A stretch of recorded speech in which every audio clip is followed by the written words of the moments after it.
तो सिर्फ कलाकृति थी, न उनको उसके इतिहास से लेना देना था, श्रद्धा से लेना देना था। इन मूर्तियों को वापस लाना भारत माँ के प्रति हमारा दायित्व है। इन मूर्तियों में भारत की आत्मा का, आस्था का अंश है। इनका एक सांस्कृतिक ऐतिहासिक महत्व भी है। इस दायित्व को समझते हुए भारत ने अपने प्रयास बढ़ाए और इसका कारण यह भी हुआ कि चोरी करने की जो प्रवृत्ति थी उसमें भी एक भय पैदा हुआ। जिन देशों में ये मूर्तियां चोरी करके ले जाई गई थी, अब उन्हें भी लगने लगा कि भारत के साथ रिश्तों में सॉफ्ट पावर का जो डिप्लोमेटिक चैनल होता है उसमें इसका भी बहुत बड़ा महत्व हो सकता है, क्योंकि इसके साथ भारत की भावनाएं जुड़ी हुई है, भारत की श्रद्धा जुड़ी हुई है और एक प्रकार से पीपल टू पीपल रिलेशन में भी ये बहुत ताकत पैदा करता है। अभी आपने कुछ दिन पहले देखा होगा, काशी से चोरी हुई मां अन्नपूर्णा देवी की प्रतिमा भी वापस लाई गई थी। ये भारत के प्रति बदल रहे वैश्विक नजरिए का ही उदाहरण है।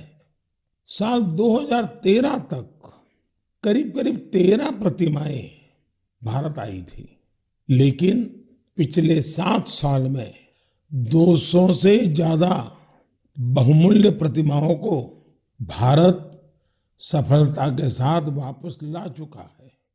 America, Britain, Holland, France, Canada, Germany, Singapore ऐसे कितने ही देशों ने भारत की इस भावना को समझा है और मूर्तियां वापस लाने में हमारी मदद की है।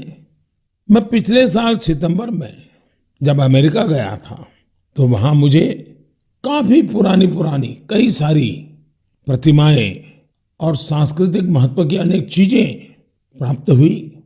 देश की जब कोई बहुमूल्य धरोहर वापस मिलती है तो स्वाभाविक है इतिहास में श्रद्धा रखने वाले, आर्कियोलॉजी में श्रद्धा रखने वाले, आस्था और संस्कृति के साथ जुड़े हुए लोग और एक हिंदुस्तानी के नाते हम सबको संतोष मिलना बहुत स्वाभाविक है।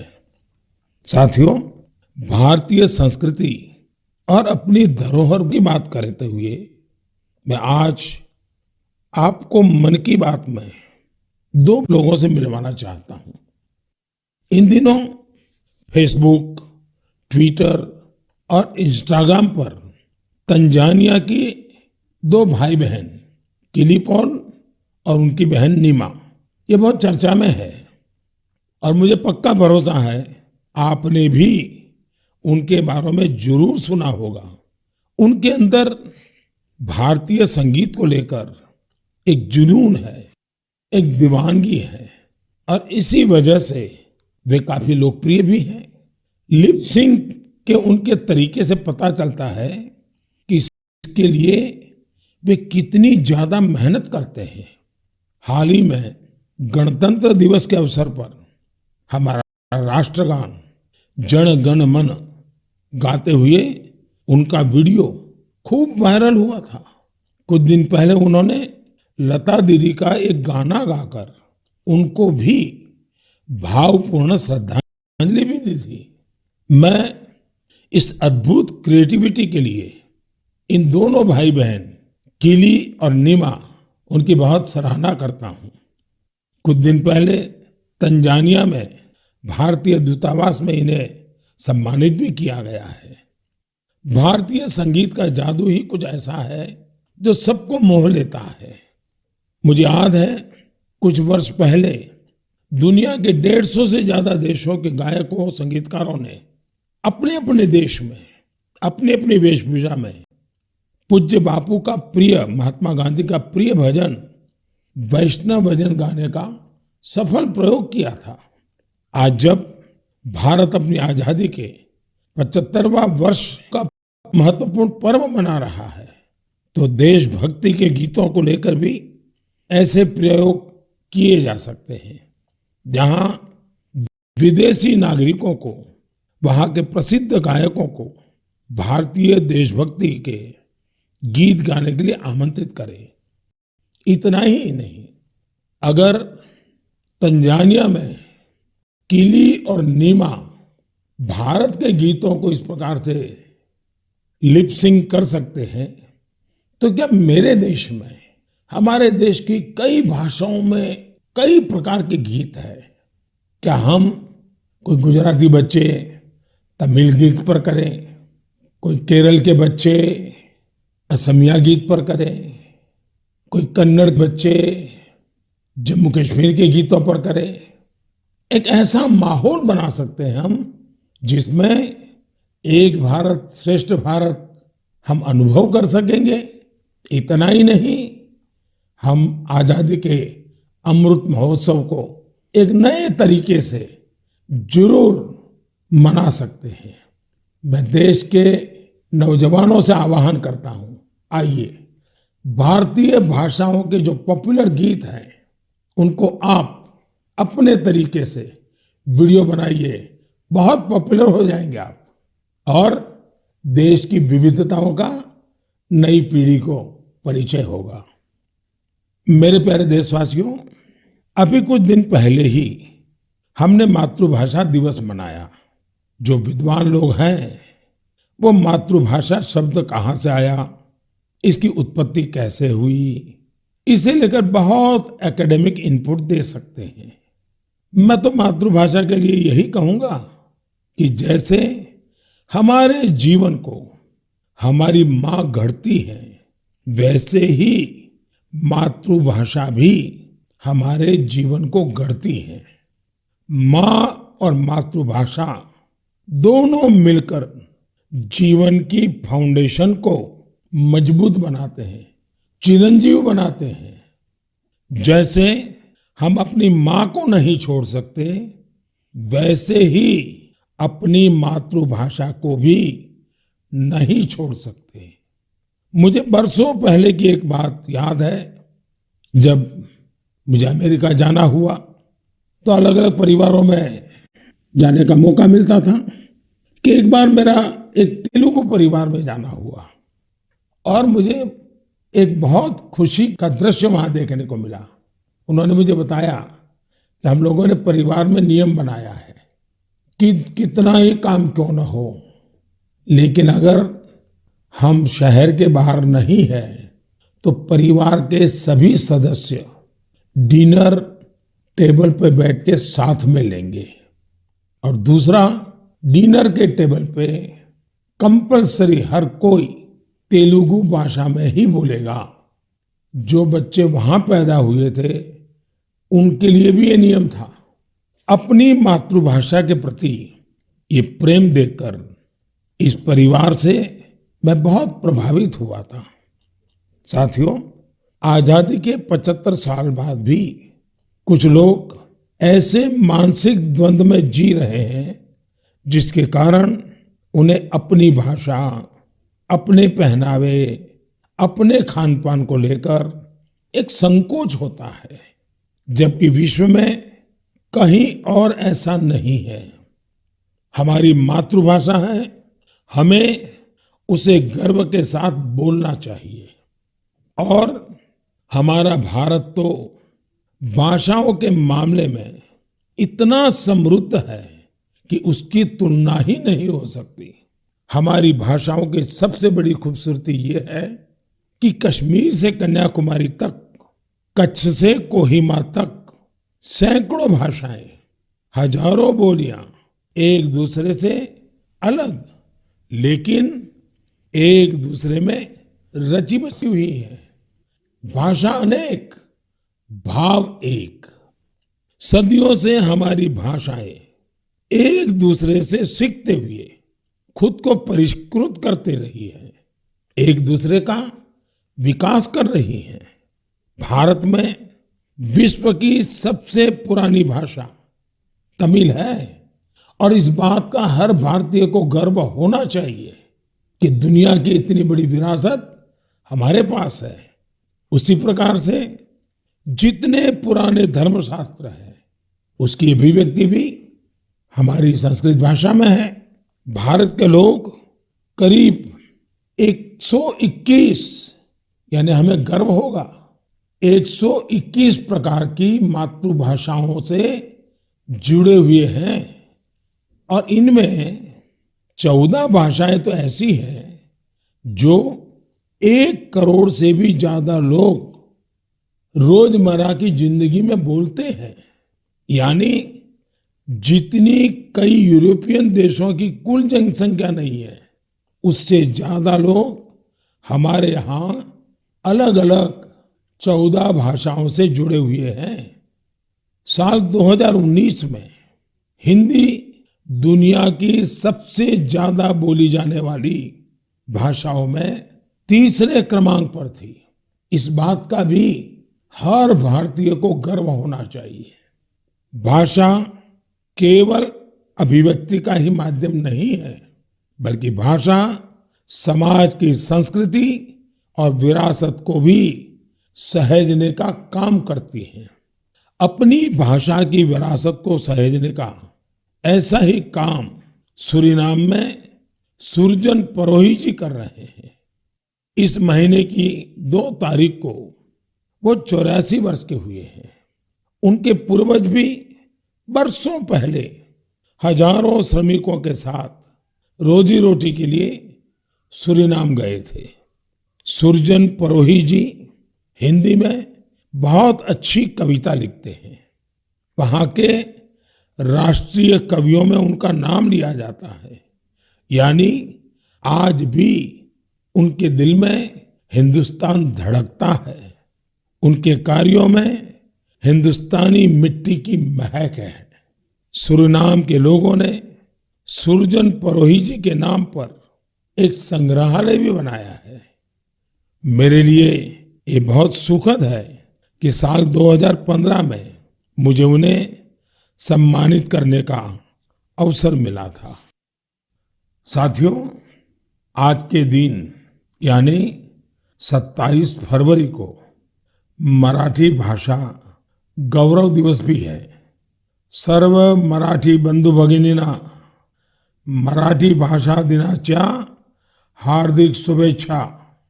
ये दिन मराठी कविराज विष्णु वामन शिरवाडकर जी, श्रीमान कुसुमाग्रज जी को समर्पित है।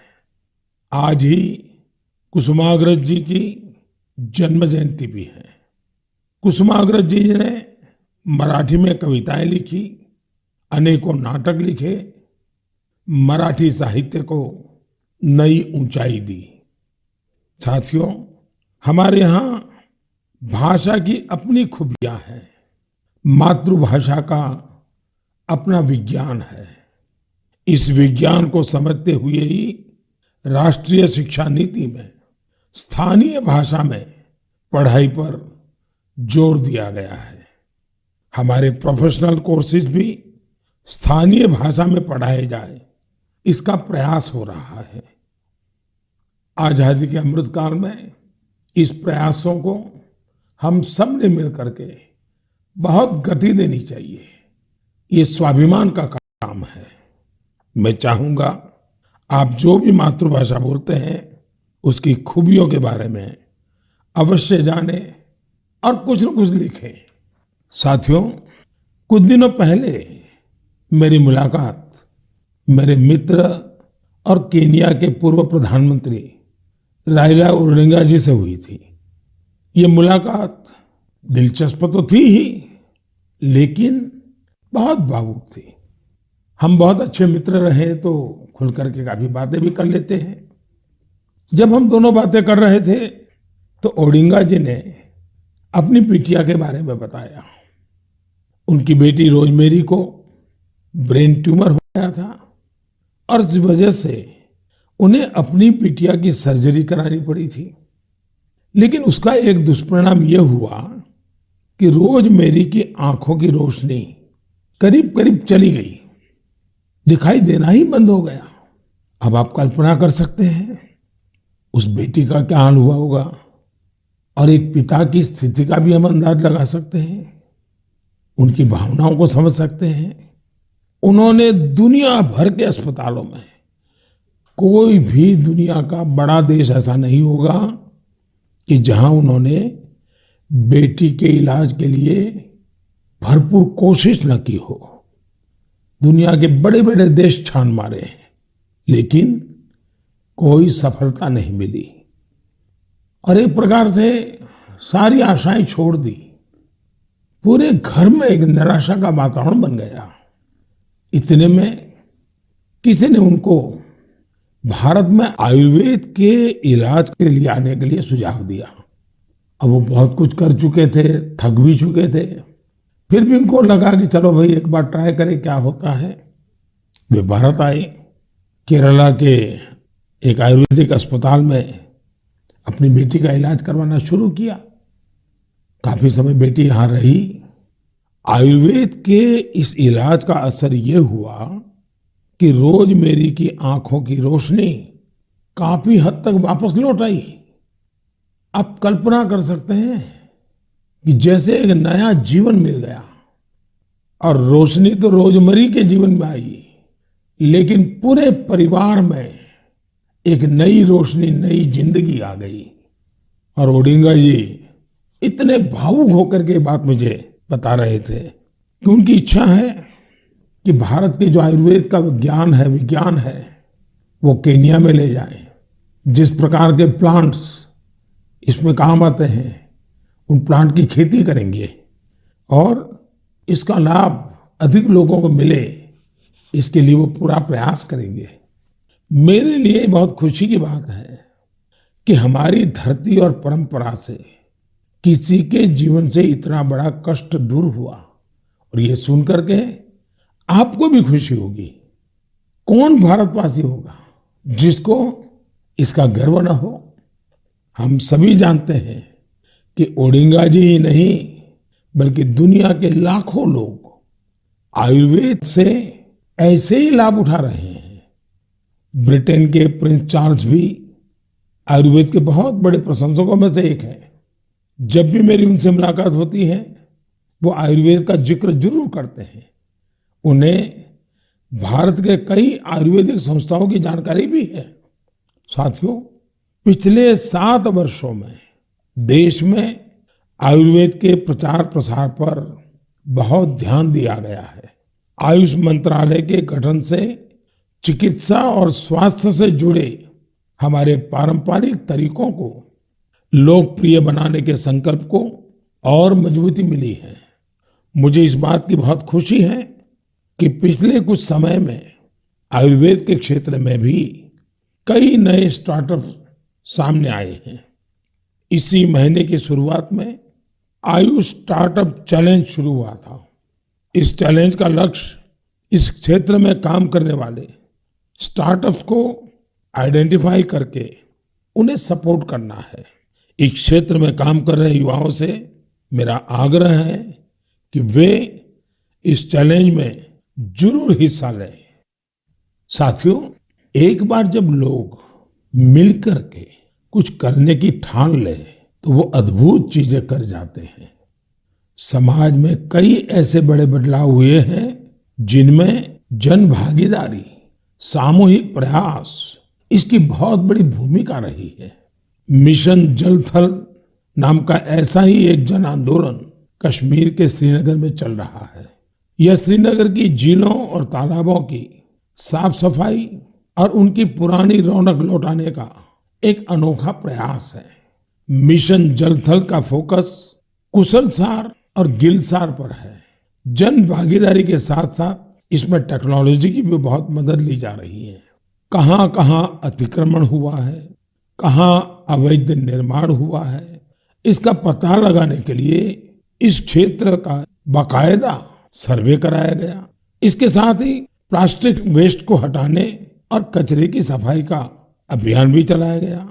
मिशन के दूसरे चरण में पुराने वाटर चैनल्स और झील को भरने वाले 19 झरनों को रिस्टोर करने का भी भरपूर प्रयास किया गया। इस रिस्टोरेशन प्रोजेक्ट के महत्व के बारे में अधिक से अधिक जागरूकता फैले, इसके लिए स्थानीय लोगों और युवाओं को वाटर एम्बेसडर्स भी बनाया गया। अब यहाँ के स्थानीय लोग गिलसार लेक में प्रवासी पक्षियों और मछलियों की संख्या बढ़ती रहे, इसके लिए भी प्रयास कर रहे हैं और उसको देखकर खुश भी होते हैं। मैं इस शानदार प्रयास के लिए श्रीनगर के लोगों को बहुत बहुत बधाई देता हूं। साथियों, 8 साल पहले देश ने जो स्वच्छ भारत मिशन शुरू किया, समय के साथ उसका विस्तार भी बढ़ता गया, नए नए इनोवेशन भी जुड़ते गए।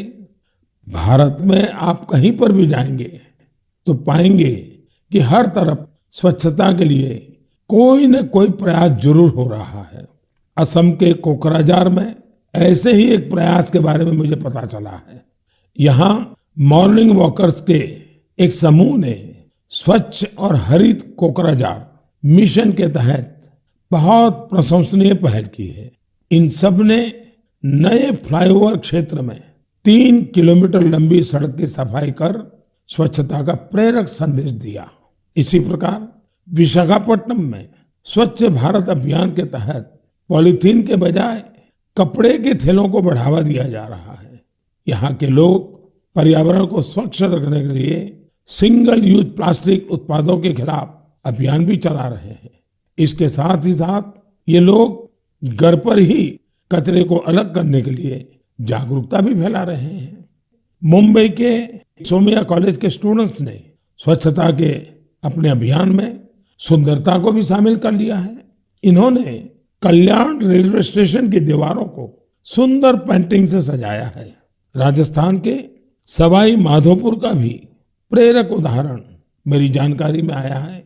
यहाँ के युवाओं ने रणथंभौर में मिशन बीट प्लास्टिक नाम का अभियान चला रखा है, जिसमें रणथंभौर के जंगलों से प्लास्टिक और पॉलीथीन को हटाया गया है। सबका प्रयास की यही भावना देश में जन भागीदारी को मजबूत करती है, और जब जन भागीदारी हो तो बड़े से बड़े लक्ष्य अवश्य पूरे होते हैं। मेरे प्यारे देशवासियों, आज से कुछ दिन बाद ही 8 मार्च को पूरी दुनिया में इंटरनेशनल वुमेन्स डे, अंतर्राष्ट्रीय महिला दिवस मनाया जाएगा। महिलाओं के साहस, कौशल और प्रतिभा से जुड़े कितने ही उदाहरण हम मन की बात में लगातार साझा करते रहे हैं। आज चाहे स्किल इंडिया हो, सेल्फ हेल्प ग्रुप हो या छोटे बड़े उद्योग हो, महिलाओं ने हर जगह मोर्चा संभाला हुआ है। आप किसी भी क्षेत्र में देखिए, महिलाएं पुराने मिथकों को तोड़ रही हैं। आज हमारे देश में पार्लियामेंट से लेकर पंचायत तक अलग अलग कार्य क्षेत्र में महिलाएं नई ऊंचाई प्राप्त कर रही हैं। सेना में भी बेटियां अब नई और बड़ी भूमिकाओं में जिम्मेदारी निभा रही हैं और देश की रक्षा कर रही हैं। पिछले महीने गणतंत्र दिवस पर हमने देखा कि आधुनिक फाइटर प्लेन्स को भी बेटियां उड़ा रही है। देश ने सैनिक स्कूलों में भी बेटियों के एडमिशन पर रोक हटाई और पूरे देश में बेटियां सैनिक स्कूलों में दाखिला ले रही हैं। इसी तरह अपने स्टार्टअप जगत को देखें। पिछले सालों में देश में हजारों नए स्टार्टअप शुरू हुए। इनमें से करीब आधे स्टार्टअप्स में महिलाएं निदेशक की भूमिका में है। पिछले कुछ समय में महिलाओं के लिए मातृत्व अवकाश बढ़ाने जैसे निर्णय लिए गए हैं। बेटे और बेटियों को समान अधिकार देते हुए विवाह की उम्र समान करने के लिए देश प्रयास कर रहा है। इससे हर क्षेत्र में महिलाओं की भागीदारी बढ़ रही है। आप एक और बड़ा बदलाव भी होते देख रहे होंगे। ये बदलाव है हमारे सामाजिक अभियानों की सफलता। बेटी बचाओ बेटी पढ़ाओ की सफलता को ही लीजिए। आज देश में लिंग अनुपात सुधरा है। स्कूल जाने वाली बेटियों की संख्या में भी सुधार हुआ है। इसमें हमारी भी जिम्मेदारी है कि हमारी बेटियां बीच में स्कूल न छोड़ दें। इसी तरह स्वच्छ भारत अभियान के तहत देश में महिलाओं को खुले में शौच से मुक्ति मिली है। ट्रिपल तलाक जैसी सामाजिक बुराई का अंत भी हो रहा है। जब से ट्रिपल तलाक के खिलाफ कानून आया है, देश में 3 तलाक के मामलों में 80% की कमी आई है। ये इतने सारे बदलाव इतने कम समय में कैसे हो रहे हैं? ये परिवर्तन इसलिए आ रहा है क्योंकि हमारे देश में परिवर्तन और प्रगतिशील प्रयासों का नेतृत्व अब खुद महिलाएं कर रही हैं। मेरे प्यारे देशवासियों, कल 28 फरवरी को नेशनल साइंस डे है। ये दिन रमन इफेक्ट की खोज के लिए भी जाना जाता है। मैं सीवी रमन जी के साथ उन सभी वैज्ञानिकों को आदरपूर्वक श्रद्धांजलि देता हूं, जिन्होंने हमारी साइंटिफिक जर्नी को समृद्ध बनाने में अपना महत्वपूर्ण योगदान दिया है। साथियों, हमारे जीवन में सुगमता और सरलता में टेक्नोलॉजी ने काफी जगह बना ली है। कौन सी टेक्नोलॉजी अच्छी है, किस टेक्नोलॉजी का बेहतर इस्तेमाल क्या है, इन सभी विषयों से हम भली भांति परिचित होते ही हैं। लेकिन ये भी सही है कि अपने परिवार के बच्चों को उस टेक्नोलॉजी का आधार क्या है, उसके पीछे की साइंस क्या है, इस तरफ हमारा ध्यान जाता ही नहीं है। इस साइंस डे पर मेरा सभी परिवारों से आग्रह है कि वो अपने बच्चों में साइंटिफिक टेम्परामेंट विकसित करने के लिए जरूर छोटे छोटे प्रयासों से शुरू कर सकते हैं। अब जैसे दिखता नहीं है, चश्मा लगाने के बाद साफ दिखने लगता है, तो बच्चों को आसानी से समझाया सकता है कि इसके पीछे विज्ञान क्या है। सिर्फ चश्मे देखें, आनंद करें, इतना नहीं। अभी आराम से आप एक छोटे से कागज पर उसे बता सकते हैं। अब वो मोबाइल फोन उपयोग करता है, कैलकुलेटर कैसे काम करता है, रिमोट कंट्रोल कैसे काम करता है, सेंसर क्या होते हैं, ये साइंटिफिक बातें इसके साथ साथ घर में चर्चा में होती है क्या? हो सकती है। बड़े आराम से इन चीजों को घर की रोजमर्रा की जिंदगी के पीछे क्या साइंस की वो कौन सी बात है जो ये कर रही है, इसको समझा सकते हैं। उसी प्रकार से क्या कभी हमने बच्चों को लेकर के भी आसमान में एक साथ देखा है क्या? रात में तारों के बारे में जरूर बातें हुई हो, विभिन्न तरह के कॉन्स्टेलेशंस दिखाई देते हैं, उनके बारे में बताएं। ऐसा करके आप बच्चों में फिजिक्स और एस्ट्रोनॉमी के प्रति नया रुझान पैदा कर सकते हैं। आजकल तो बहुत सारी ऐप्स भी हैं जिससे आप तारों और ग्रहों को लोकेट कर सकते हैं, या जो तारा आसमान में दिख रहा है उसको पहचान सकते हैं, उसके बारे में जान भी सकते हैं। मैं अपने स्टार्टअप्स को भी कहूंगा कि आप अपने कौशल और साइंटिफिक कैरेक्टर का इस्तेमाल राष्ट्र निर्माण से जुड़े कार्यों में भी करें। ये देश के प्रति हमारी कलेक्टिव साइंटिफिक रिस्पॉन्सिबिलिटी भी है। जैसे आजकल मैं देख रहा हूं कि हमारे स्टार्टअप्स वर्चुअल रियलिटी की दुनिया में बहुत अच्छा काम कर रहे हैं। वर्चुअल क्लासेस के इस दौर में ऐसे ही एक वर्चुअल लैब बच्चों को ध्यान में रखते हुए बनाई जा सकती है। हम वर्चुअल रियलिटी के द्वारा बच्चों को घर में बैठे केमिस्ट्री की लैब का अनुभव भी करा सकते हैं। अपने शिक्षकों और अभिभावकों से मेरा आग्रह है कि आप सभी विद्यार्थियों एवं बच्चों को सवाल पूछने के लिए प्रोत्साहित करें और उनके साथ मिलजुल कर सवालों का सही जवाब तलाशें। आज मैं कोरोना के खिलाफ लड़ाई में भारतीय वैज्ञानिकों की भूमिका की भी सराहना करना चाहूंगा। उनके कड़े परिश्रम की वजह से he made in India vaccine का निर्माण संभव हो पाया, जिससे पूरी दुनिया को बहुत बड़ी मदद मिली है। साइंस का मानवता के लिए यही तो उपहार है। मेरे प्यारे देशवासियों, इस बार भी हमने अनेक विषयों पर चर्चा की। आने वाले मार्च के महीने में अनेक पर्व त्योहार आ रहे हैं। शिवरात्रि है और कुछ दिन बाद आप सब होली की तैयारी में जुट जाएंगे। होली हमें एक सूत्र में पिरोने वाला त्योहार है। इसमें अपने पराये, द्वेष विद्वेष, छोटे बड़े सारे भेद मिट जाते हैं। इसलिए कहते हैं, होली के रंगों से भी ज्यादा गाढ़ा रंग होली के प्रेम और सौहार्द का होता है। होली में गुजिया के साथ साथ रिश्तों की भी अनूठी मिठास होती है। इन रिश्तों को हमें और मजबूत करना है, और रिश्ते सिर्फ अपने परिवार के लोगों से ही नहीं, बल्कि उन लोगों से भी जो आपके एक बृहद परिवार का हिस्सा है। इसका सबसे महत्वपूर्ण तरीका भी आपको याद रखना है। ये तरीका है वोकल फॉर लोकल के साथ त्योहार मनाने का।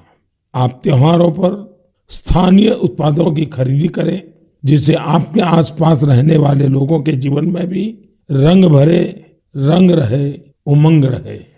हमारा देश जितनी सफलता से कोरोना के खिलाफ लड़ाई लड़ रहा है और आगे बढ़ रहा है, उससे त्योहारों में जोश भी कई गुना हो गया है। इसी जोश के साथ हमें अपने त्योहार मनाने हैं और साथ ही अपनी सावधानी भी बनाए रखनी है। मैं आप सभी को आने वाले पर्वों की ढेर सारी शुभकामनाएं देता हूं।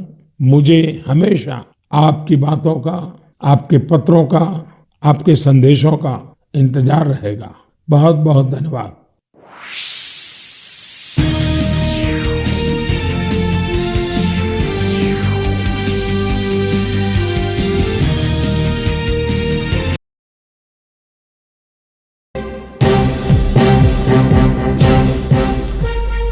ఉక్రెయిన్ రష్యా మధ్య యుద్ధం కంటిన్యూ అవుతోంది. ఉక్రెయిన్ రాజధాని సహా కీలక నగరాలన్నీ రష్యా ఆర్మీ స్వాధీనం చేసుకుంది.